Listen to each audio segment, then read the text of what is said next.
आज हम C TET के जो कठिन शब्दावली है जिसको वर्ड मीनिंग कहते हैं उनके बारे में आपको बताएंगे। और ये जो कठिन शब्द हैं ये आपके सी टेट का जो फर्स्ट एग्जाम है उसमें भी काम आएंगे और जो सेकंड एग्जाम है उसमें भी काम आएंगे और सीडीपी में तो काम आएंगे ही आएंगे, लेकिन इसके साथ में जो हिंदी का शिक्षण है, संस्कृत का शिक्षण है, ईवीएस का शिक्षण है, एसएसटी का शिक्षण है, मैथ का शिक्षण है, उसमें भी काम आएंगे। और जब आप इनको बहुत अच्छे से तैयार कर लोगे तो जो आगे इससे संबंधित शिक्षक भर्तियां होती हैं, केवीएस, एनबीएस, ईएमआरएस और जो भी शिक्षक भर्तियां हैं उसमें भी ये आपको काम आएंगे।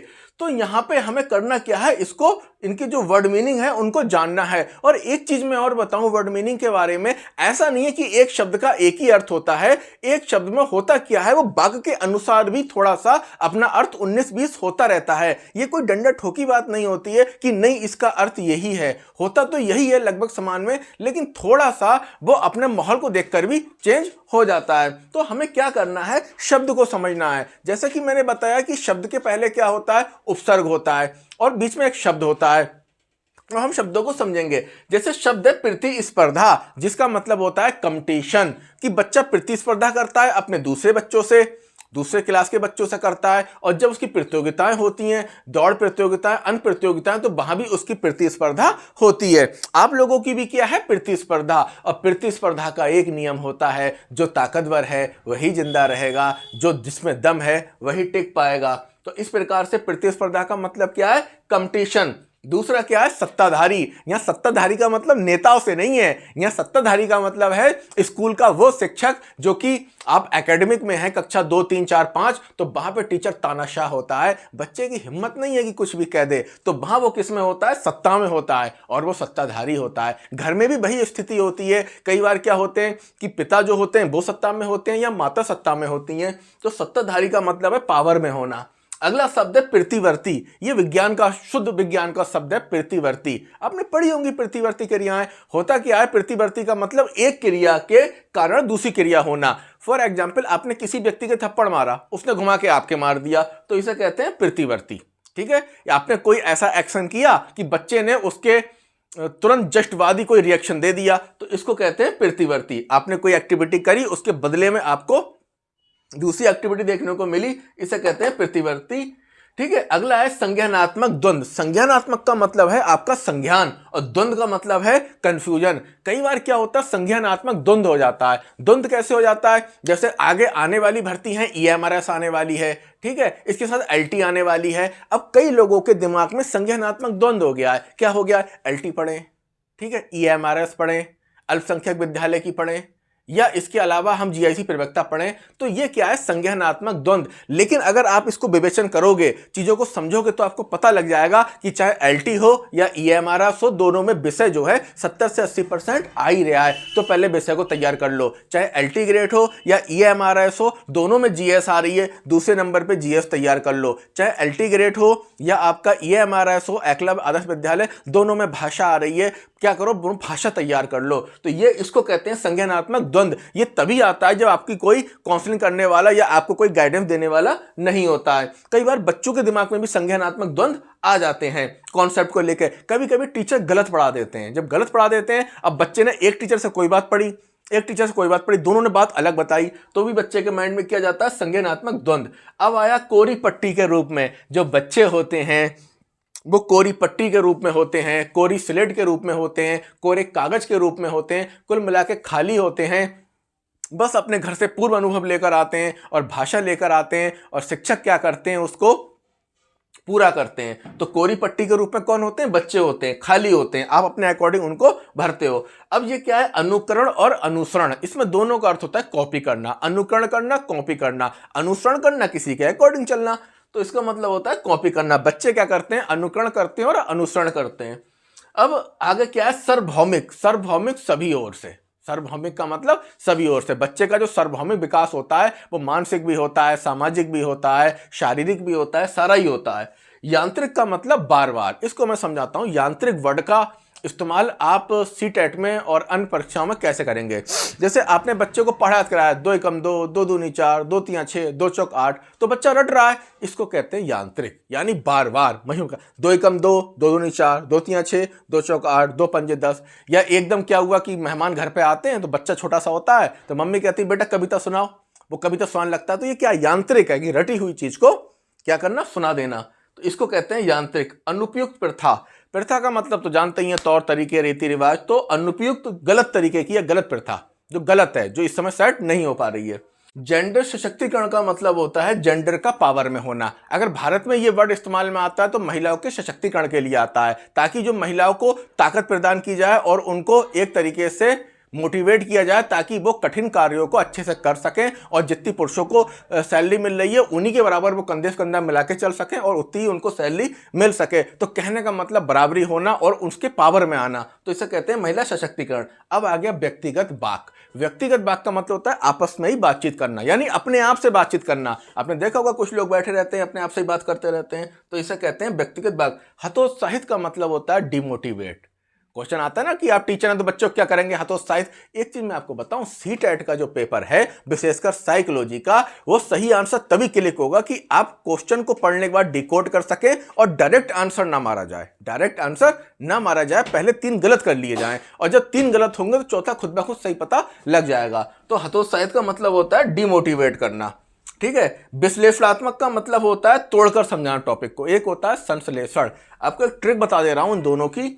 एक शब्द है आपका क्या है, विश्लेषणात्मक, ठीक है, और एक है संश्लेषणात्मक। विश्लेषणात्मक और संश्लेषणात्मक। बा का मतलब होता है विखंडित करना यानी तोड़ना। क्या करना, बा से विखंडित करना या तोड़ना, और सा का मतलब होता है संयुक्त करना या जोड़ना। तो अगर आप टॉपिक को तोड़ के पढ़ा रहे हो, जैसे आप संधि पढ़ा रहे हो, अब संधि में क्या है, एकदम तो सारी संधि नहीं पढ़ाओगे, आपने क्या करा, पहले संधि के बारे में बताया, फिर स्वर संधि, फिर स्वर संधि के अंदर बताया, तो इसे कहते हैं विश्लेषण करना, यानी चीजों को तोड़ तोड़कर पढ़ाना। और संश्लेषण चीजों को जोड़ के पढ़ाना, पहले संपूर्ण रूप में उसको बता दिया जाता है। तो विश्लेषणात्मक का मतलब होता है तोड़कर पढ़ाना टॉपिक को। समालोचनात्मक, समालोचनात्मक का मतलब यह होता है कि जैसे एक होता है आलोचना। आलोचना में क्या किया जाता है, बुराई की जाती है।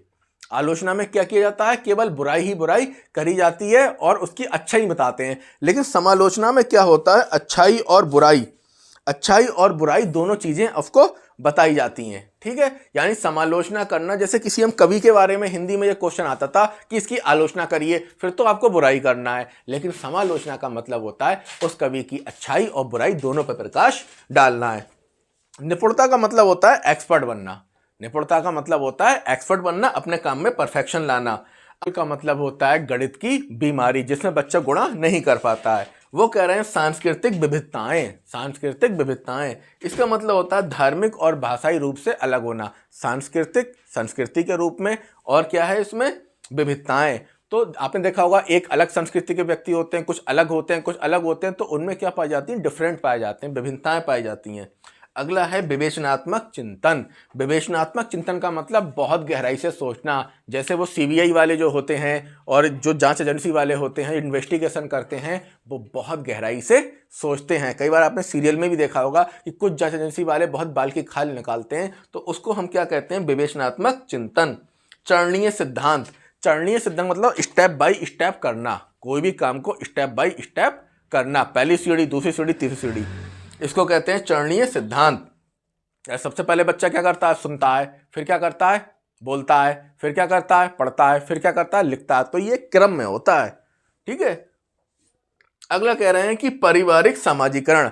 पारिवारिक सामाजिकरण, पारिवारिक सामाजिकरण का मतलब यह होता है कि परिवार में बच्चा क्या करता है, चीजों को सीखता है। जैसे मैं एक फोटो देख रहा था, तो उसमें क्या था, पेरेंट्स बैठे हुए थे कुर्सी पे, यूरोप का कोई वो फोटो था, और एक बच्चा उनके पास आता है, टेबल थी और टेबल पे एक गिलास रखा था और एक बड़ा जग रखा था। तो बच्चे ने क्या करा, जग को उठाया और जग से ही पानी पीने का प्रयास करने लगा। तब उसके पेरेंट्स ने उसे बताया कि, मतलब बताया होगा कि जग जो है, जग से नहीं, अब गिलास से पानी पिए। इसे कहते हैं सामाजिकरण।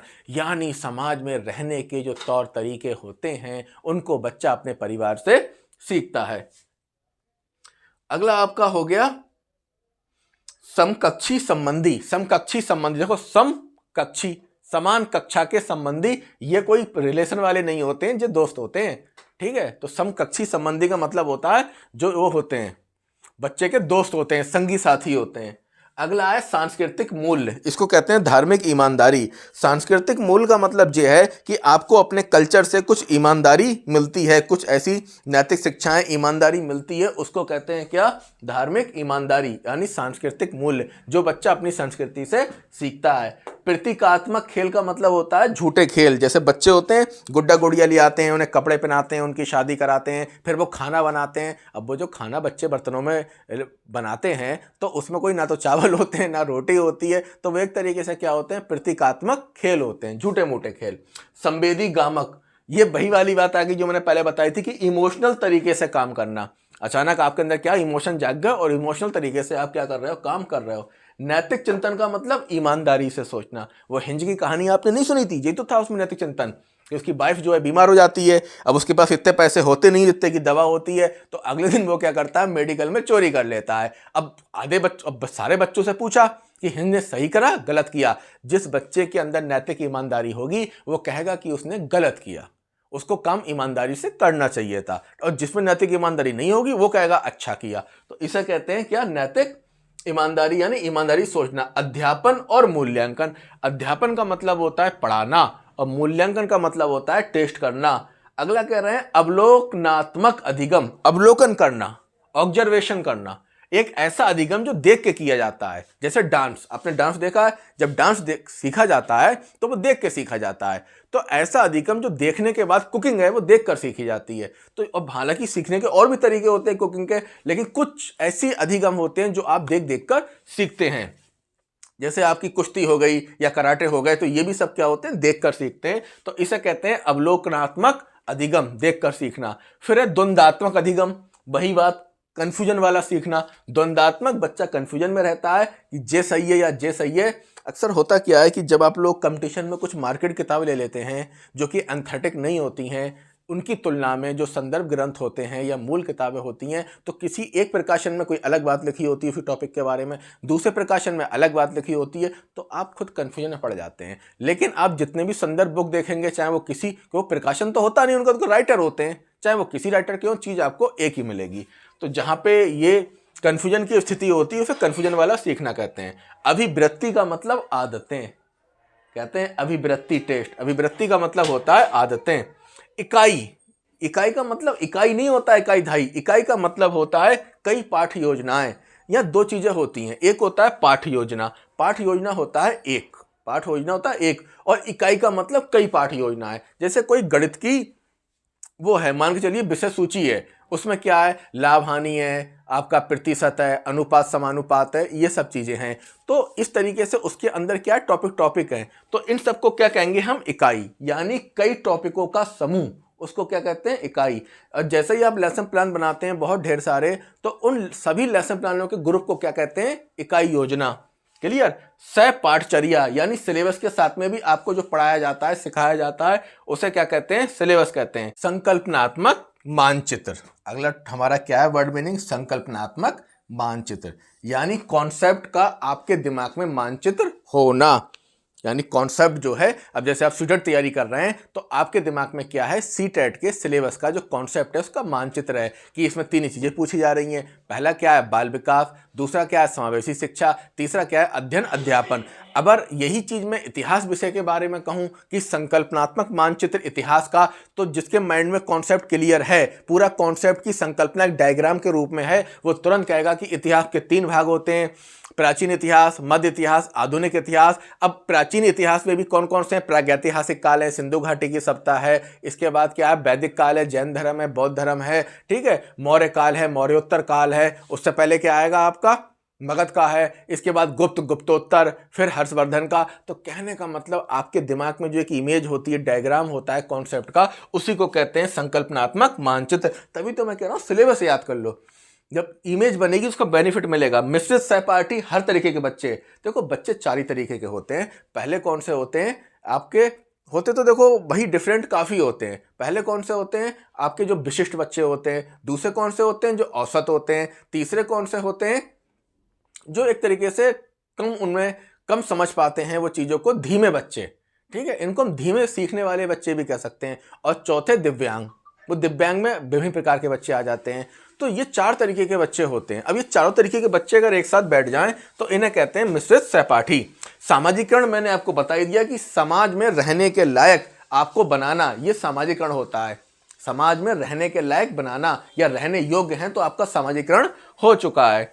मनोवैज्ञानिक विकास यानी मन का विकास। कई बार क्या होते हैं, जैसे जैसे बच्चों का विकास होता है, मन का विकास होता है, 1-2 बार वो धोखा खाते हैं, 1-2 बार वो चोट खाते हैं, 1-2 बार उनके साथ फ्रॉड होता है, जैसे वो कोई चीज़ लेने गए, अब वहाँ उनको गलत चीज़ दे दी, तो ऐसी स्थिति में उनको अकल आ जाती। तो इसी को कहते हैं मनोवैज्ञानिक विकास, कि एक बार उनको चीज़ गलत मिल गई तो दोबारा वो चीज़ गलत नहीं लेंगे। मतलब एक तरीके से कहते हैं ठोकर खा के अकल आना। तो इसी को कहते हैं मनोवैज्ञानिक विकास, कि एक बार उसको झटका लगा, दोबारा उसको अकल आ गई कि क्या है क्या नहीं होना चाहिए। अगला कह रहे हैं वर्तमान स्कीमा यानी वर्तमान समझ। स्कीमा का मतलब स्कीम कर लेना, अपनी समझ। जब आपको हम प्याजे पढ़ाएंगे तो पूरा विस्तार से समझाया जाएगा। फिर आ गया मनोगतिशीलता यानी मन की गतिशीलता। मन चंचल होता है, वो भागता है और कंट्रोल में नहीं आता और बहुत स्पीड पकड़ता रहता है, तो इसी को कहते हैं मनोगतिशीलता, कि मन की गतिशीलता। फिर है संज्ञान, ये लिखा है कि अंतर पक्षता का प्रदर्शन। अंतर पक्षता का प्रदर्शन है एक दूसरे से अलग होना। अंतर यानी एक बच्चे में दूसरे बच्चे से क्या है, अंतर है, तो वही चीज कह रहे हैं अंतर पक्षता का प्रदर्शन, यानी जिस बच्चे में जो डिफरेंट है उसका प्रदर्शन करेगा। तो ये क्या है, एक दूसरे से अलग होना। फिर है संज्ञानात्मक द्वंद्व। वही बात आ गई कि जिसके माइंड में एक तरह कंफ्यूजन है तो उस कंफ्यूजन को कहते हैं संज्ञानात्मक द्वंद्व। अंतर्निहित सिद्धांत यानी हर जब टीचिंग है तो टीचिंग के अंदर कई अंतर्निहित सिद्धांत हैं। ठीक है, तो आपके देखो लेसन प्लानिंग के अलग सिद्धांत हैं, बच्चे को समझने के अलग सिद्धांत हैं, यहाँ तक कि गृह कार्य के अलग सिद्धांत हैं, आपकी जो प्रस्तावना होती है उसके अलग सिद्धांत हैं। तो सिद्धांतों के अंदर के जो सिद्धांत होते हैं उन्हें कहते हैं अंतर्निहित सिद्धांत। निशक्ता का मतलब होता है दिव्यांग, जो दिव्यांग लोग होते हैं निशक्ता। अन्वेषण का मतलब खोज। प्याजे क्या कहता है, बच्चे जो हैं छोटे वैज्ञानिक होते हैं, खोज करते रहते हैं, तो इसको कहते हैं अन्वेषण। पृथकीकरण का मतलब होता है अलग करना। जैसे एक आपका पास कई ब्रांड के साबुन है और आपने सबको अलग अलग कर दिया, इसे कहते हैं पृथकीकरण। शैक्षणिक प्रणाली कहते हैं एजुकेशन सिस्टम को। किसको कहते हैं, एजुकेशन सिस्टम को। शैक्षणिक प्रणाली, कि किस तरीके से शिक्षा हो रही है, किस तरीके से बच्चों को पढ़ाया जा रहा है, क्या त्रुटियां हो रही हैं, तो इसी को कहते हैं आपका एजुकेशन सिस्टम।